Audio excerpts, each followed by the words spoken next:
Bạn đang nghe tiểu thuyết Quả Lệnh, tác giả Bạch Kỳ Dân. Hãy bấm đăng ký kênh để nhận được thông báo khi có chương mới nhất. Chương 19, Vụ án mạng. Tại tòa nhà Tống Thị, Lâm Cố Phương ngồi trên một chiếc xe màu đen bóng nhoáng, từ từ tiến vào cổng chính. Tống Phi ra tận cổng đón ông ta. Lâm Cố Phương bước xuống xe, thân thiện khoát tay Tống Phi. Ông ta nói, Tống Phi, bác rất lo lắng cho Tống Nguy, hiện giờ nó. Mặt Tống Phi cũng ngập tràn nỗi buồn thương, anh ta nắm chặt lấy tay Lâm Cố Phương. Bác Lâm, cháu đã cho người đi tìm tung tích Tống Nguy, cũng đã báo lên cục cảnh sát, nhưng cháu vẫn thiên về khả năng em ấy bỏ nhà đi đâu đó thôi. An ninh của Tống Thị, bác cũng cho là thế, nhưng dù có bỏ đi đâu cũng phải nói với cháu một tiếng chứ. Gần đây, nó rất kỳ lạ. Bác Lâm, việc cháy của on, cháu rất tiếc, cũng tại cháu chiều em ấy quá, chuyện vặt thôi mà, ta đâu biết nó lại có hứng thú với lá bài biểu tượng như thế, cũng tại tụi nhóc nghịch ngợm, thách đố nó. Bọn trẻ bây giờ thật không còn gì để nói, trong ba đứa các con, bao gồm cả Lâm Phong, có mỗi mình con là Tu Chí, còn hai đứa kia, bác không biết phải nói thế nào với Tống Long. Nhắc đến Tống Long, Lâm Cố Phương lại thấy phiền não. Ông ta ngước mắt lên nhìn tòa nhà ở phía tây, lắc đầu nhẹ nhẹ, ông ấy nằm đã 2 năm rồi, không biết bao giờ mới tỉnh lại. Việc lớn nhỏ của Tống Thị một mình con phải gánh vác rồi. Tống Phi cũng trầm mặc, chỉ mong ba sớm tỉnh lại, và còn tìm được Tống Nguy về nữa. Tống Phi dẫn Lâm Cố Phương đi tới tòa nhà phía tây. Tại tầng số 10, Tống Long đang nằm yên trên chiếc giường rộng, thân hình ông như chìm sâu vào trong chiếc đệm dày. Các thiết bị y tế hiện đại nhất đã được Tống Phi đưa về đây để duy trì sự sống cho Tống Long. 2 năm trước, ông bỗng nhiên bị đột quỵ rồi chìm vào hôn mê. Tống Phi nói với Lâm Cố Phương, bác ở lại với ông ấy đi, con có chút chuyện cần ra ngoài. Lâm Cố Phương ngồi xuống bên giường, nắm lấy bàn tay xanh xao của Tống Long, quay đầu bảo Tống Phi, đi đi, cứ để bác ngồi với ông ấy là được rồi. Tống Phi rời đi, Lâm Cố Phương khẽ vuốt mái tóc đã điểm sương của Tống Long, thì thầm trò chuyện. Ông dậy mà xem, đứa trẻ của chúng ta nó làm gì kìa, hôm trước nó đến quậy ở sòng bài, hôm nay thì nó bỏ đi mất tích, còn gây ra một đống lộn xộn nữa. Ông cứ nằm đấy, định nằm đến bao giờ? Lâm Cố Phương nhớ lại, 20 về trước khi ông ta xây dựng sòng bài của on tại thành phố Hà Phong, Tống Long đã đặt làm lá bài Aerogel rất kỳ công để tặng trước khi khánh thành. Trân trọng tình cảm của Tống Long, Lâm Cố Phương đặt nó ở vị trí biểu tượng của vua on, nơi mà bất cứ ai cũng nhìn thấy, chiêm ngưỡng nó. Rồi một ngày, Tống Long nói với ông ta một chuyện mà cho đến bây giờ ông ta vẫn luôn cảm thấy hối hận vì đã nghe Tống Long giải bày. Lão Lâm, tôi có chuyện phải nói với ông. Giữa chúng ta có gì không thể nói mà ông cứ rào trước đón sau. Lâm Cố Phương nói, quả thật chuyện này đối với Tống Long rất khó nói. Lão Lâm, Hàn Anh, thực ra vẫn chưa chết, như sét đánh giữa trời quang. Lâm Cố Phong giật nảy mình, túm lấy cổ áo Tống Long mà lay giật. Ông nói sao? Tống Long nhìn ông ta bằng ánh mắt đau đớn.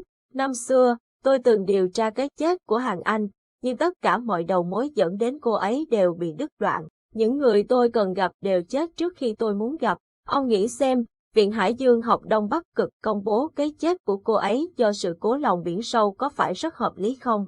Bởi xác cô ấy không bao giờ tìm thấy. Trong khi đó, một nhà báo muốn đào sâu về vụ này đã bị tai nạn giao thông ngay khi số đầu tiên được đăng lên. Nhà báo Triệu Phu Đồng là bị tai nạn sau khi bí mật gặp tôi. Những gì Hàn Anh nghiên cứu thực ra đã chạm phải một thế lực ngầm.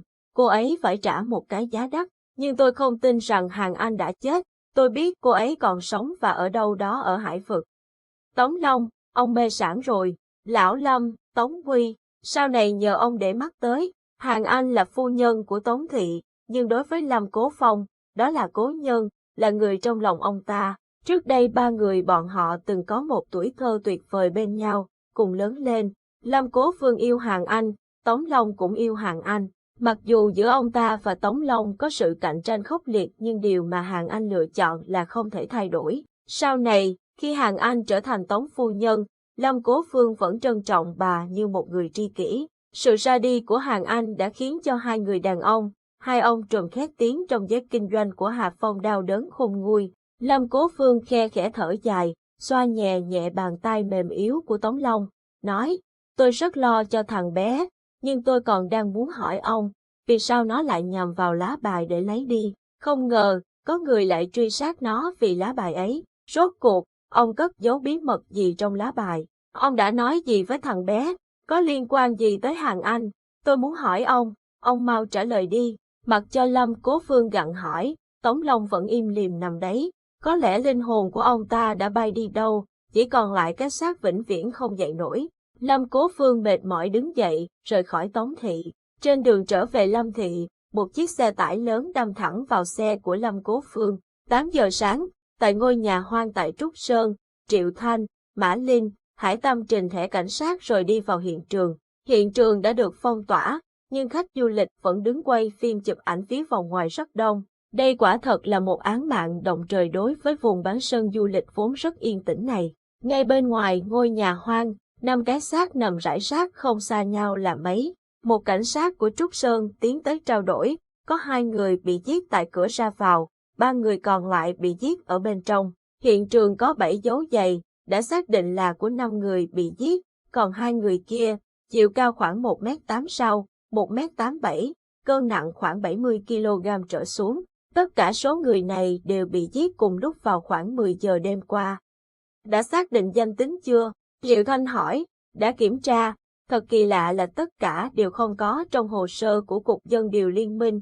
Chúng tôi đang nhờ bên Interpol kiểm tra quốc tịch quốc tế. Tuy nhiên, có khả năng đây là người của một tổ chức đánh thuê. Bọn chúng trang bị vũ khí rất chuyên nghiệp.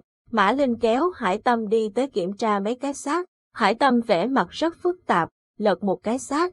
Mã Linh, em có nhận ra điều gì khác thường không? Có, tất cả đều không có máu. Đúng thế, những người này bị giết bởi cùng một thủ đoạn, đó là vặn cổ mà chết. Mã Linh, thời đại này còn có kẻ làm được việc đó sao? Lại còn giết cùng lúc, khá tàn bạo. Không những thế, tất cả đều chết nhanh và bất ngờ đến không kịp phản kháng.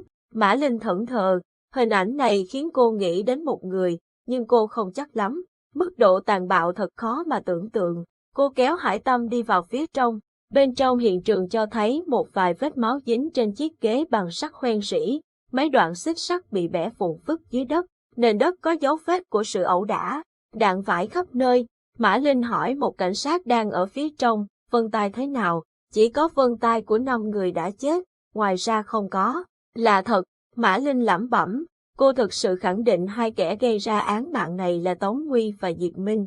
Chắc hẳn người ngồi trên cái ghế kia là Tống Nguy. Hắn ta bị xích lại, bị tra tấn, cho thấy máu ở hiện trường, còn cái xích bị bẻ vụn kia, làm cho Mã Linh nhớ lại cái còng số 8 trên tay Tống Nguy bị Diệp Minh bóp gãy phức trong xe. Dù biết chắc kẻ gây ra đống lộn xộn này là giáo sư Diệp đáng kinh kia, nhưng thủ pháp giết người của Diệp Minh không khỏi khiến Mã Linh rùng mình. Thế nào, có manh mối gì liên quan đến vụ án của chúng ta không? Triệu Thanh sau khi xem xét hiện trường bên ngoài, đã đi vào trong.